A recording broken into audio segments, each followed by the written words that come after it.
My name is Harold. I'm 58 years old, and I've spent the last 2 years sleeping in my truck parked behind a diner on Route 9. 2 years. That might not sound like forever to you, but when you're living it, counting the nights in a vehicle that smells like diesel and broken dreams, forever feels like an understatement. I wasn't always this way. There was a time when I had a son who looked at me like I hung the moon. There was a time when I had a home. There was a time when I thought my life meant something. David was 8 years old when I started working on the patent.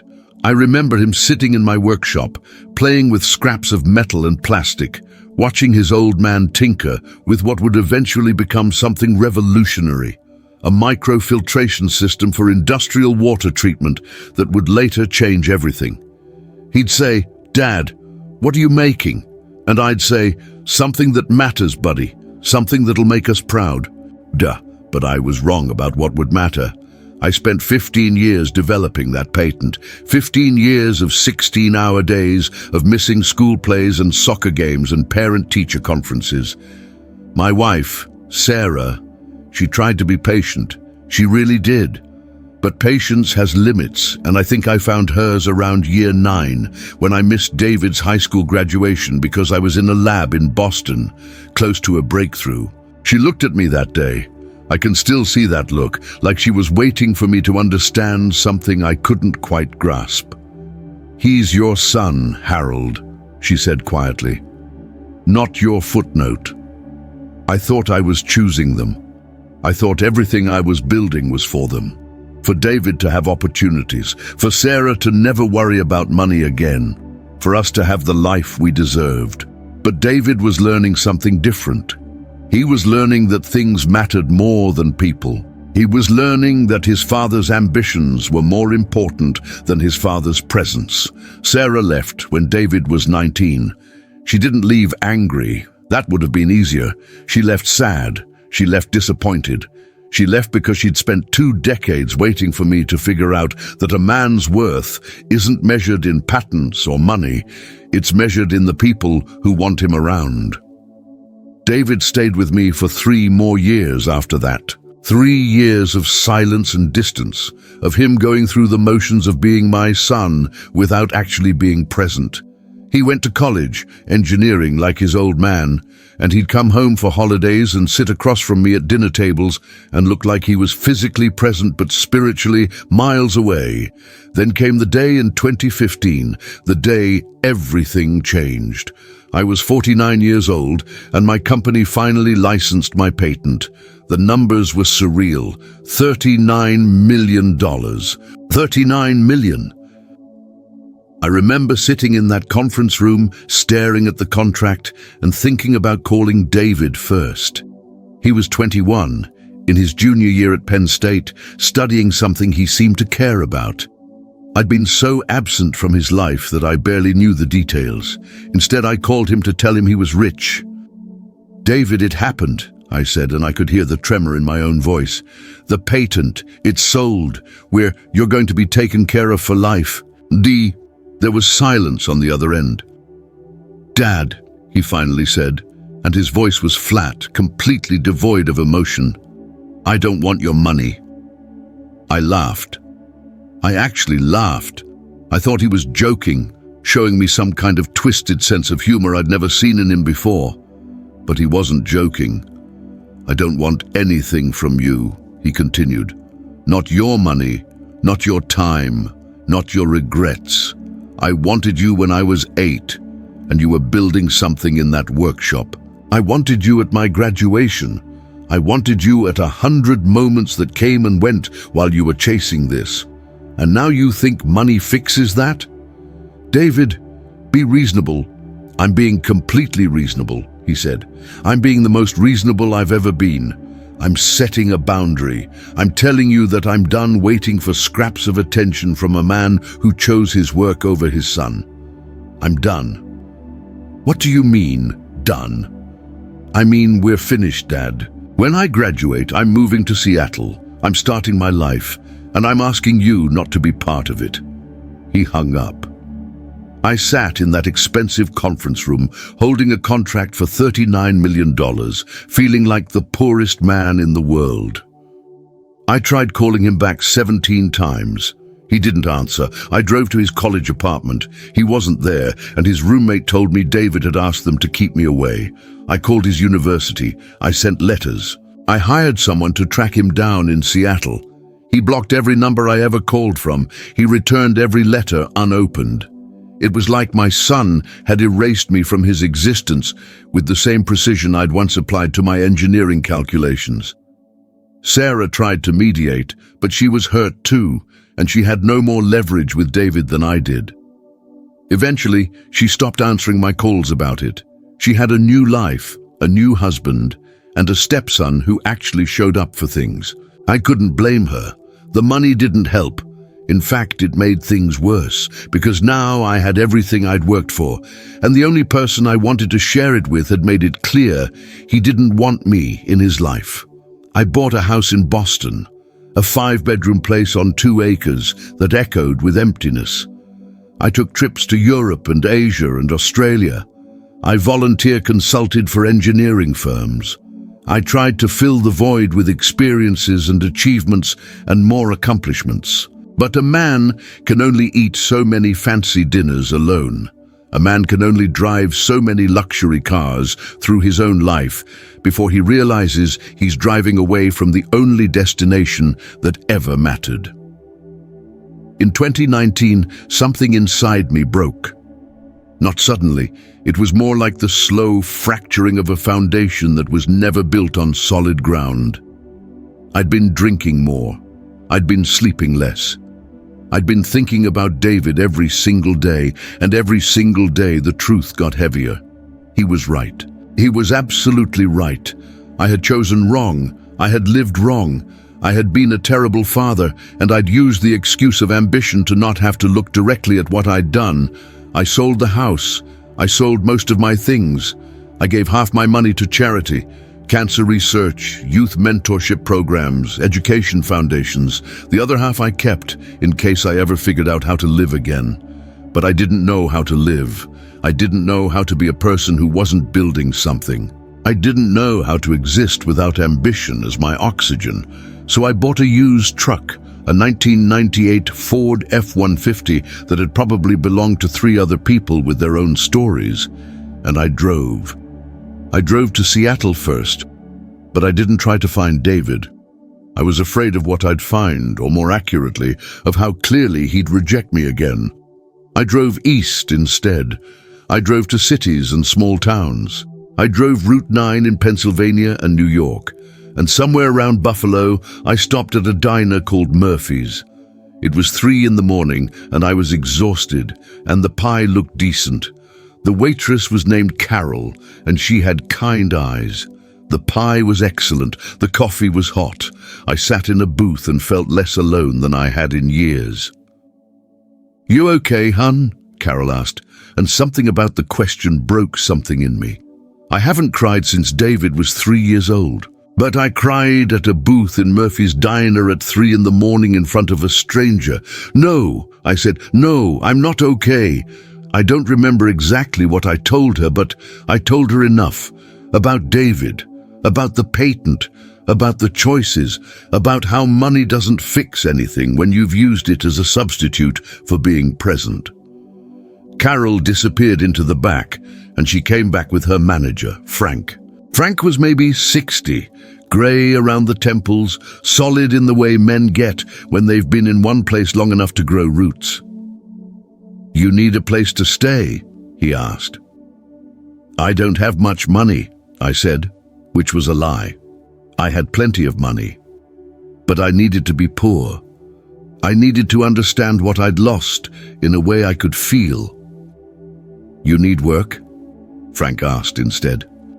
I took a job as a line cook at Murphy's.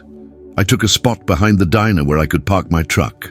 I became a person who woke up at 5 a.m. and prepped vegetables and made eggs and French toast and listened to other people's lives while I stood behind the counter. That was 2 years ago. 2 years of anonymity. 2 years of irrelevance.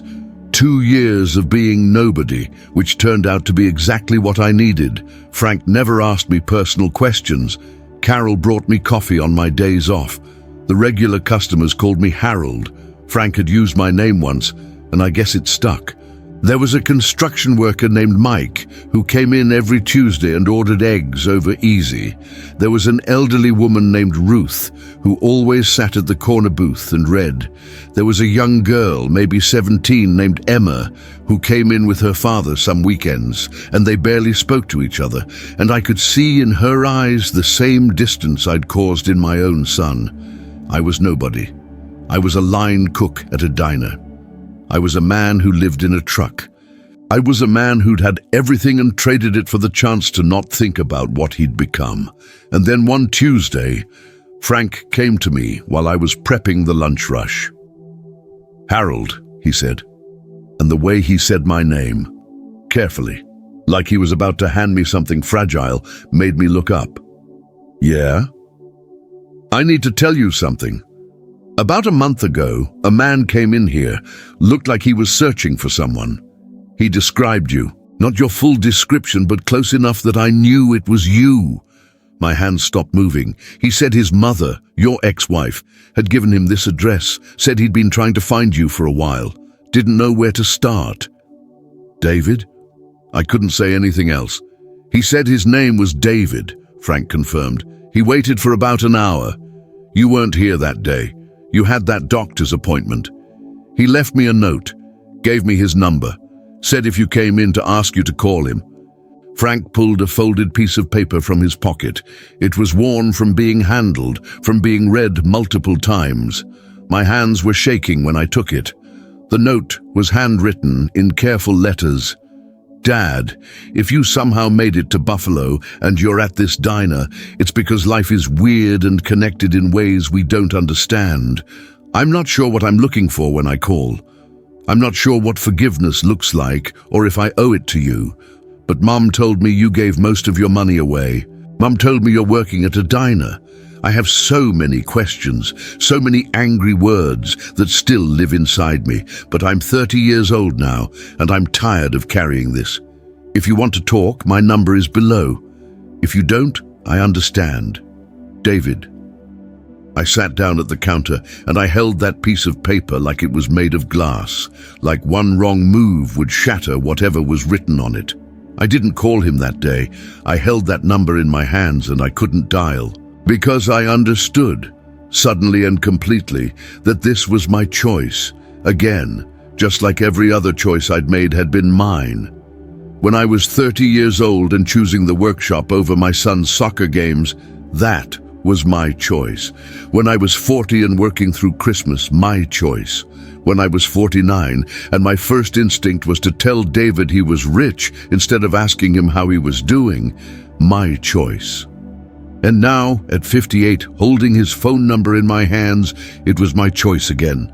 And I finally understood that I didn't get to choose for him anymore. I didn't get to decide whether we reconciled. I didn't get to negotiate terms or present arguments. All I got to do was show up, honestly, without expectations, without the baggage of every disappointed moment from the past 20 years. I set the paper down on the kitchen counter at Murphy's, and I stared at it while I finished my shift. I went back to my truck that night, and I sat in the cab, and I read the words 100 times until I had them memorized. "I'm tired of carrying this." That sentence did something to me. It cracked something open. Because I realized my son had been carrying this weight, this anger, this resentment, this broken heart for his entire adult life. He'd been carrying it when he graduated college. He'd been carrying it when he was building a life in Seattle. He'd been carrying it through whatever relationships and friendships and moments of joy he'd experienced. And here I'd been, thinking my suffering was unique, my regret was special, my exile was deserved. But David had been suffering too. He'd been carrying my failures like stones in his pockets. I didn't sleep that night. I sat with that phone number, and I thought about all the conversations I'd practiced in my head over the past 2 years, all the apologies I'd rehearsed, all the ways I'd imagined explaining myself. And I realized that none of that mattered. He didn't owe me the chance to explain. He didn't owe me his understanding. He'd given me something infinitely more valuable. He'd given me his vulnerability. He'd written that note and put it in Frank's hands, knowing that I might never see it, knowing that I might be dead, knowing that I might have chosen not to respond. And he'd done it anyway. The next morning I called him. It rang twice, and then he answered, and hearing his voice, it was deeper than I remembered, more assured. But underneath it there was something of the boy I'd known, something of the 8-year-old who'd sat in my workshop and believed his father was building something important. "David," I said, and my own voice cracked. "Dad?" He sounded shocked, and then guarded. "You got the note?" "I got it. Frank gave it to me last night." There was a long silence. I could hear him breathing. I could imagine him standing somewhere in Seattle, holding his phone, deciding whether to stay on the line or hang up. "I wasn't sure you'd call," he said finally. "I wasn't sure either," I said honestly. "I still don't know what I'm doing." "That's fair," he said, and there was something almost like humor in his voice, something almost like forgiveness, though I knew better than to call it that. "Can I ask you something?" David said. "Anything. Are you okay? Mum said you walked away from everything, that you're working at a diner, that you gave away the money." I wanted to lie. I wanted to tell him I'd made a grand gesture, that I'd had some moment of clarity and decided to live differently. But I'd spent 58 years lying, to myself, to him, to everyone. The lies were comfortable. The truth was terrifying. "No," I said. "I'm not okay. I haven't been okay since you told me you were done with me. And giving away the money didn't fix it, and working at a diner didn't fix it, and sleeping in my truck didn't fix it. Nothing fixed it, because you can't fix the past, David. All you can do is stop repeating it." He was quiet for a long time. "I've been thinking about something," he said, "about calling you. I got engaged last year. She's great. She's a teacher. We're talking about getting married next spring, and I realized I didn't want to spend my life not knowing you. I realized that whether I liked it or not, I'm half you, and I've spent a long time hating that, hating the part of me that wants to disappear into work and projects and ambitions. So I decided to find you. I decided to see if maybe there was a version of us that could exist, that wasn't about what you owed me or what you didn't do right." I couldn't speak. My throat had closed. There was nothing I could say that wouldn't sound like I was making it about me. "I'm not ready to forgive you yet," David continued. "I need to be clear about that, but I'm ready to try. I'm ready to know you, the real you. Not the version of you that's sorry or guilty or trying to make something up, just who you are now." "Okay," I whispered. "I'm driving to Buffalo this weekend," he said. "I'm bringing my fiancée. I want you to meet her, and I want to sit down and talk, really talk. Not the kind of conversation we'd have if this were easy, but the kind you have when you're brave enough to tell the truth." We talked for another hour. About his job. He was in tech, of all things, designing water management software, which is a joke I was too emotional to find funny. About his fiancée, Michelle, who apparently had opinions about whether we should try to reconcile. About his childhood and the things he remembered clearly. The workshop, yes, but also the smell of my coffee in the morning, and a Sunday when I'd taken him to the lake and we didn't talk about anything important. We just sat there and skipped rocks. He remembered things I'd forgotten. He'd kept them like treasures. After we hung up, I walked back to the diner. Frank was already there, prepping for the breakfast rush. "He called?" Frank asked. "He's coming this weekend," I said. Frank put his hand on my shoulder. He didn't say anything else. He didn't need to.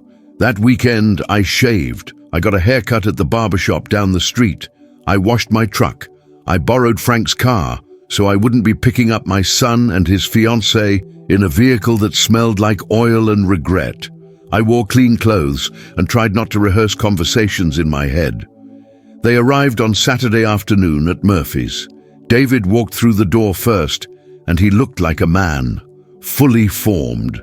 Fully realized, he looked like someone who'd built a life without me, which was exactly what he was supposed to do. He looked at me, and I saw something flicker across his face.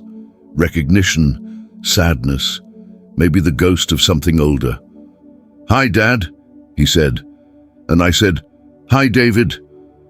We hugged. It was awkward and stiff and filled with every unsaid thing between us.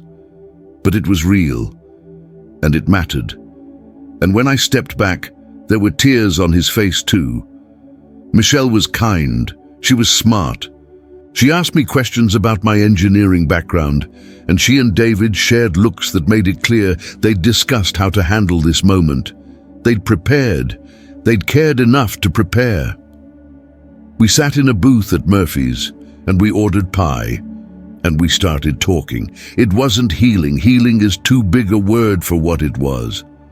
It was the beginning of something. It was two people, a father and a son, deciding that the damage between them didn't have to define the future. "I want to ask you something," David said, while we were waiting for our food. "Why here? Why Murphy's Diner?" I looked around the restaurant, at Carol, who was checking on a table and smiling at customers, at Frank in the kitchen, at the window overlooking Route 9, and the endless line of people passing through their own lives. "Because I needed to disappear," I said. "Because I needed to be nobody. Because I needed to understand that being important doesn't matter if you're important to the wrong things."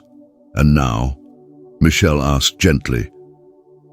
"Now I think maybe I understand what matters," I said, looking at my son. "Now I'm trying to figure out if it's too late to spend the time I have left building something worth having." David reached across the table and squeezed my hand. It was a small gesture, the kind of thing you do without thinking. But I'd been thinking about that gesture, a son holding his father's hand, for 8 years. The next 3 months changed everything. David and Michelle started coming to Buffalo every other weekend. We'd sit at Murphy's, and David would tell me about his work, about his life in Seattle, about the things he'd built without me. And instead of feeling excluded from that narrative, I started understanding that those years when he was building himself, that was his right. That was what I'd accidentally given him by being absent, the space to become himself without my shadow covering everything. Michelle was the bridge between us in a lot of ways. She'd ask me questions about engineering, about my life before everything fell apart, about how I'd gotten to the point where I was living in a truck. She didn't ask in a pitying way. She asked like a person genuinely trying to understand the man her fiancé came from. "Did you ever want to go back?" she asked me one Saturday afternoon. We were sitting at the counter, and David was in the bathroom. "Go back to what?" I asked. "To your old life. The money, the status, all of it."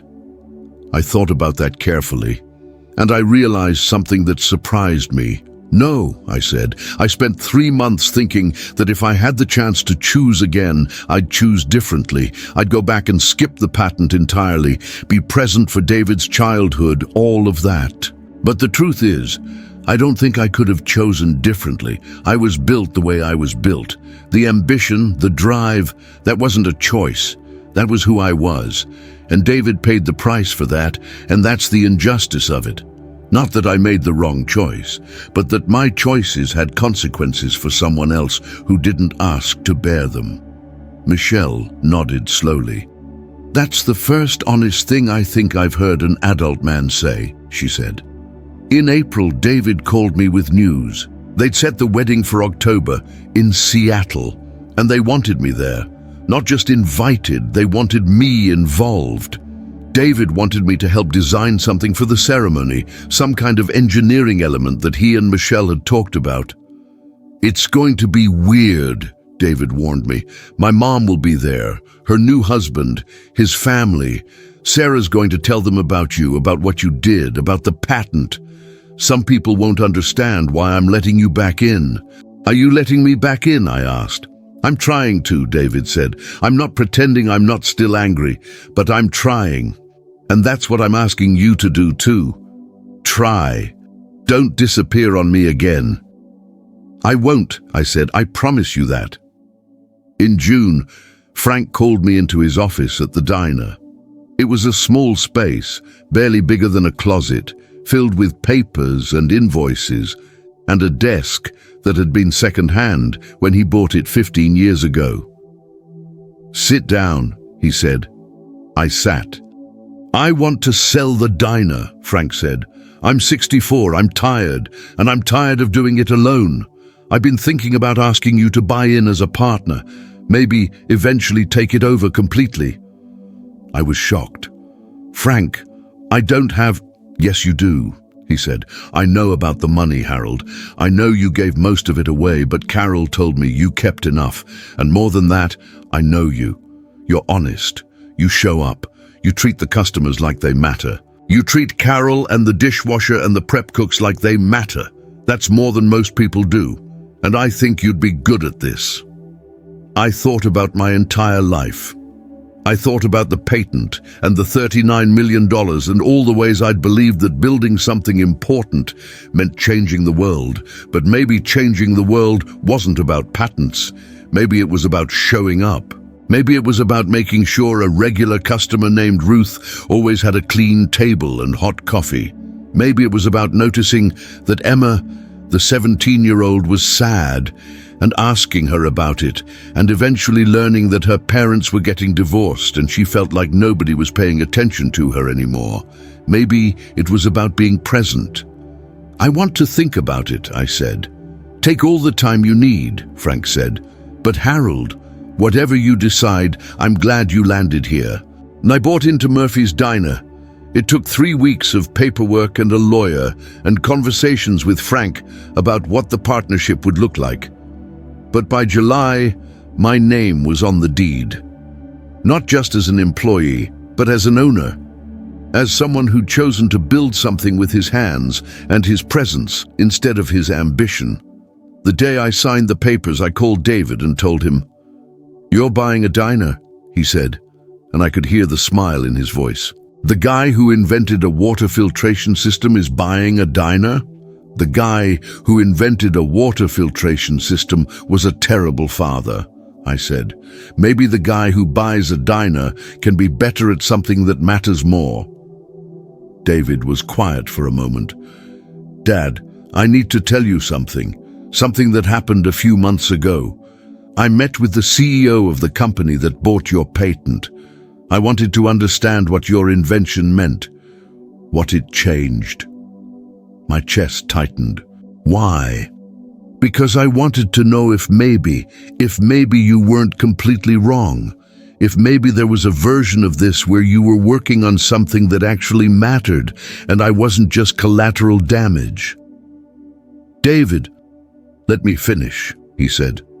Your patent is used in 73 countries.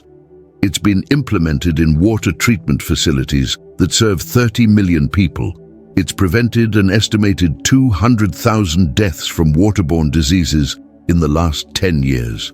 Your work saved lives, real people who exist because your invention existed. I didn't know what to say. I'm not telling you that to make you feel better, David continued. I'm not telling you that to forgive you.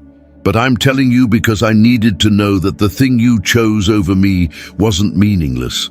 I needed to know that at least something came from all those years in the workshop, and it did. So thank you for that. I mean that. David, and now you're buying a diner, he said, and you're going to make people's lives better in a completely different way. You're going to show up. You're going to be present. And maybe that's how you balance it out. Not by choosing one thing over another, but by understanding that both things matter, presence and contribution, building things and being there for people. Maybe it's not about choosing. Maybe it's about learning from what you got wrong and doing it differently now. We talked for another hour. We talked about the wedding, which was 8 weeks away. We talked about Seattle and Buffalo and the possibility that I might eventually move to the Pacific Northwest. We talked about second chances and whether they were real things or just stories people told themselves to feel better about the past. In August, David asked me to speak at the rehearsal dinner. He said he wanted to tell the story of how we found each other again. He said he wanted the people he cared about to understand who I was now, not who I used to be. I was terrified. I spent 3 weeks writing and rewriting what I wanted to say. I practiced in my truck. I practiced in the diner. Carol listened to multiple versions and gave me honest feedback. Frank told me to just speak from the heart. Michelle called me and told me that whatever I said would be right because it would be true. The rehearsal dinner was at a restaurant overlooking the Sound. There were about 60 people there, friends of David and Michelle, family members I'd never met, Sarah and her new husband, who were kind enough to shake my hand and tell me they were glad David and I were working things out. When it was my turn to speak, I stood up. My hands were shaking. I looked at David, and he nodded at me, and I started talking. "My name is Harold, and I'm David's father," I said. "I'm also the man who wasn't here for a lot of his life. I'm the man who chose ambition over presence. I'm the man who believed that providing for my family was the same thing as being there for them, and I was wrong.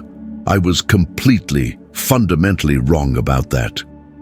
A year ago, I was living in a truck in Buffalo, New York. I'd given away most of my money. I was working as a line cook at a diner, and I was the loneliest person I'd ever met. Because I'd spent 40 years building things, patents, companies, money, status, and none of it filled the empty space where my relationship with my son should have been. And then, through what I can only describe as grace or luck or whatever you want to call it, David found me. He could have kept me out of his life. He could have let the anger stay where it was. But instead, he made a choice that I didn't earn and that I don't deserve. He chose to try. Over the past 8 months, I've learned something that I should have learned when David was 8 years old. Presence is the only thing that matters. Not what you build, not what you achieve, not what you leave behind in patents or money or accomplishments. The only thing that matters is whether the people you love know that you see them, that you're there, that they matter more than anything else you're building. David, I'm sorry it took me 58 years to figure that out. I'm sorry I missed so much, but I'm grateful, and I mean this with everything I am. I'm grateful that you gave me the chance to figure it out at all. I'm grateful that I get to know you now, and I'm grateful that I get to be at your wedding, watching you marry this incredible woman, knowing that you're going to do it better than I did. You're going to be present. You're going to show up. You're going to understand that the greatest thing you can build is a life with someone you love. Michelle, thank you for including me in this. Thank you for being patient with me while I figure out how to be a human being instead of just a machine for accomplishment.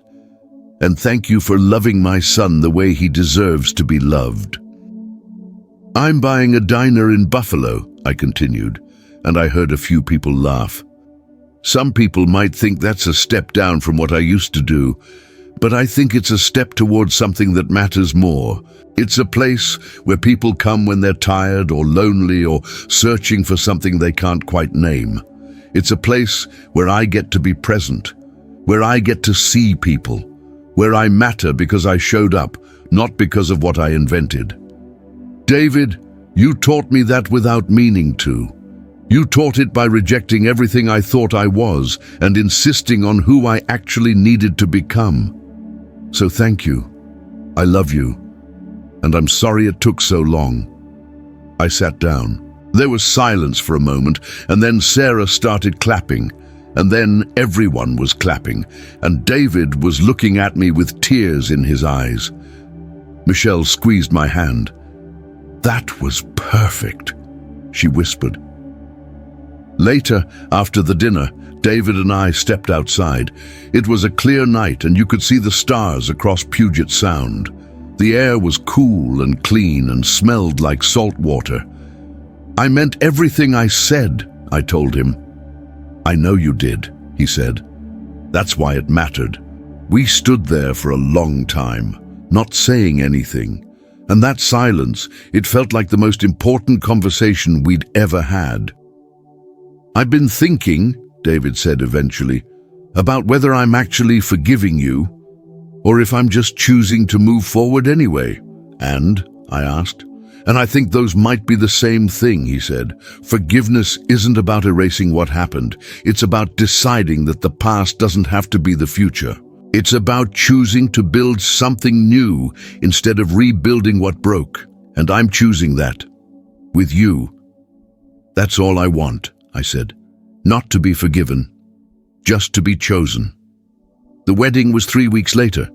It was beautiful and intimate and filled with people who loved David and Michelle.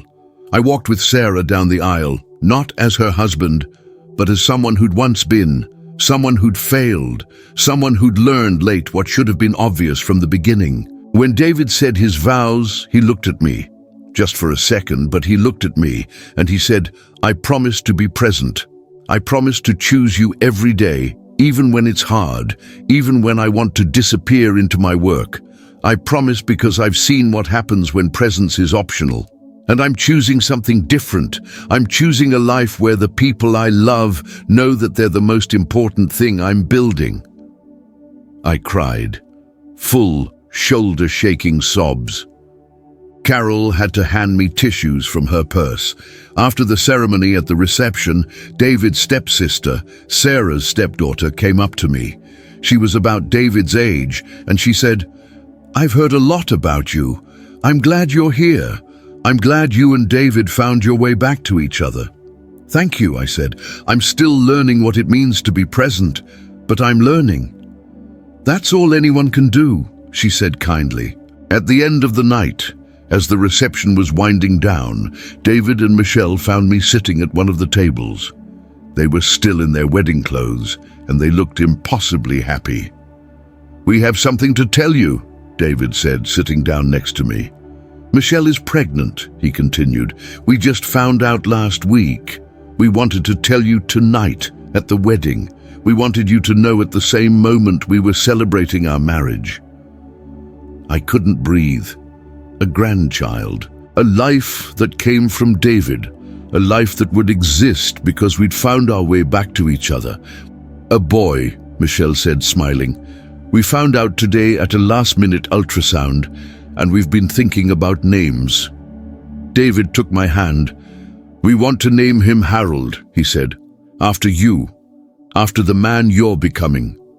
Not the man you were, but the man you're learning to be. The man who shows up. The man who understands that presence is the greatest inheritance we can leave behind." I couldn't speak. I couldn't do anything but hold my son's hand and cry. 6 months later, I'm standing in a hospital room in Seattle, and my grandson is in my arms. His name is Harold James Patterson, and he weighs 7 pounds, 3 ounces, and he has his father's eyes. He's the most beautiful thing I've ever seen, and it's not because he's perfect. He's screaming, actually. A sound that the nurses told us is the sound of healthy lungs and a strong will. Michelle is exhausted and glowing on the hospital bed.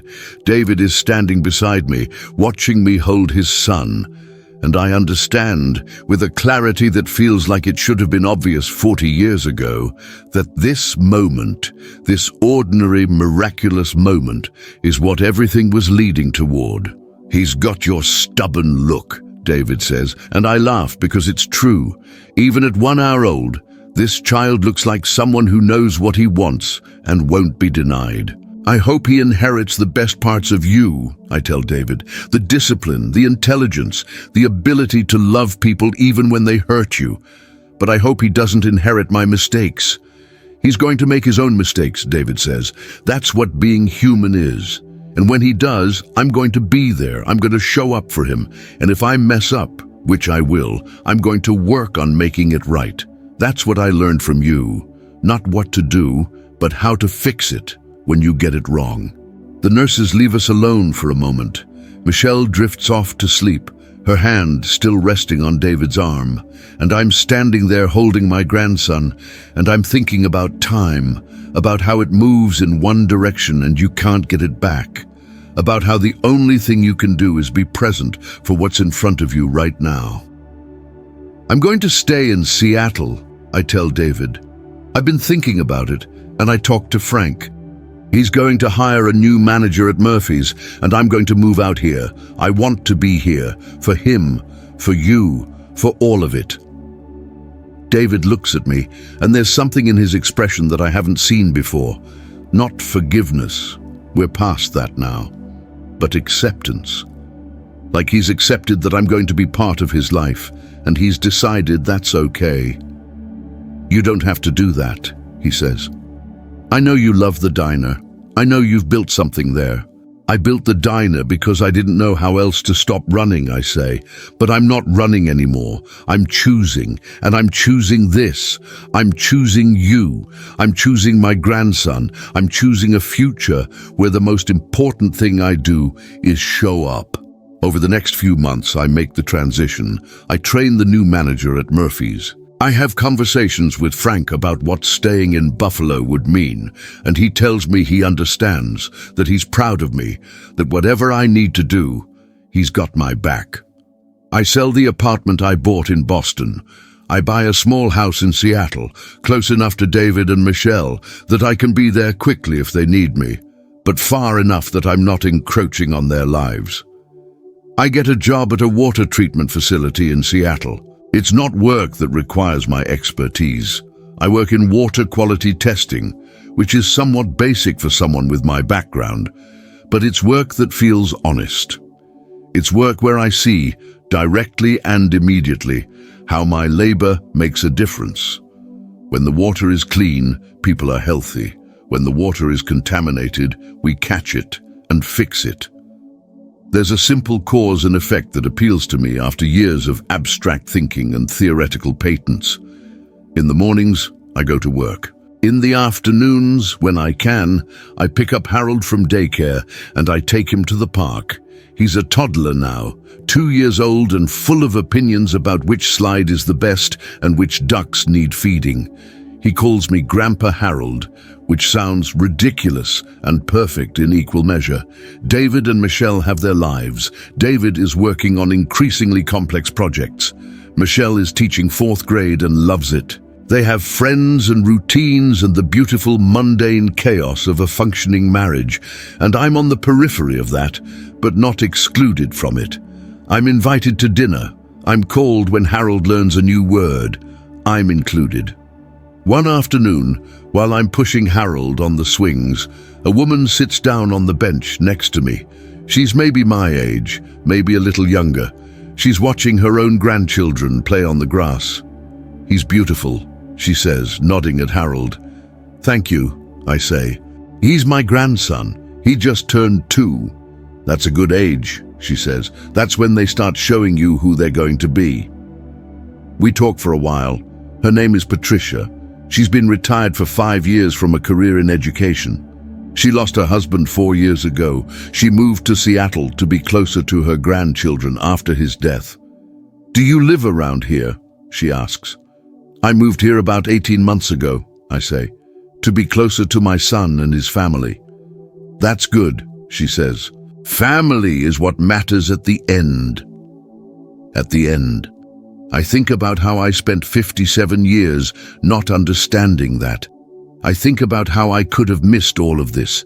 The park, the swings, the weight of my grandson's hand in mine, the possibility of a conversation with a woman who understands loss and second chances. It took me a long time to figure that out, I say. We exchange phone numbers. I don't call her right away. But a week later, when Harold is napping and David and Michelle are out, I do call. I ask Patricia if she'd like to get coffee. She says yes. It's not a romantic gesture, or maybe it is, but it's the right kind of romance, the kind that comes from 2 people who've learned hard lessons and are willing to try again, more gently, more thoughtfully, more presently. 6 months later, Patricia and I are seeing each other regularly. We're not rushing. We're not making grand gestures. We're just showing up for each other, being honest, being present, and it feels like the most revolutionary thing I've ever done. One Saturday, David, Michelle, and Harold come over to my house for dinner. Patricia is there too. Harold runs around the living room, and David and I are in the kitchen talking about a water quality issue at one of the treatment facilities where I work. Patricia and Michelle are in the living room, laughing about something. "She seems nice," David says, watching Patricia through the kitchen window. "She is," I say. "I spent a lot of years thinking that if I got to have a second chance at something, I had to use it to fix all my mistakes. But I'm learning that a second chance isn't about fixing the past. It's about doing better in the present and trusting that's enough." David nods. He's learned this lesson too, in his own way. He's learned that forgiveness is possible without erasing what happened. That love is possible even when trust was broken. That growth is possible even when it comes late. "I'm proud of you, Dad," he says, and he means it. I can hear it in his voice. "I'm proud of you too," I say. "You could have cut me out of your life and never looked back. But you didn't. You let me in. You let me be part of this. That takes a kind of courage I'm not sure I would have had at your age." "I learned from the best," David says. "You taught me that people matter more than pride. You taught me that second chances are worth fighting for. You just taught it by example of what not to do." We laugh. It's an easy laugh, the kind that comes from people who've survived something together and come out the other side. That night, after David and Michelle and Harold leave, I'm cleaning up the kitchen. Patricia is drying dishes and telling me about something funny that happened in her class. She's gone back to substitute teaching part-time, something she loves.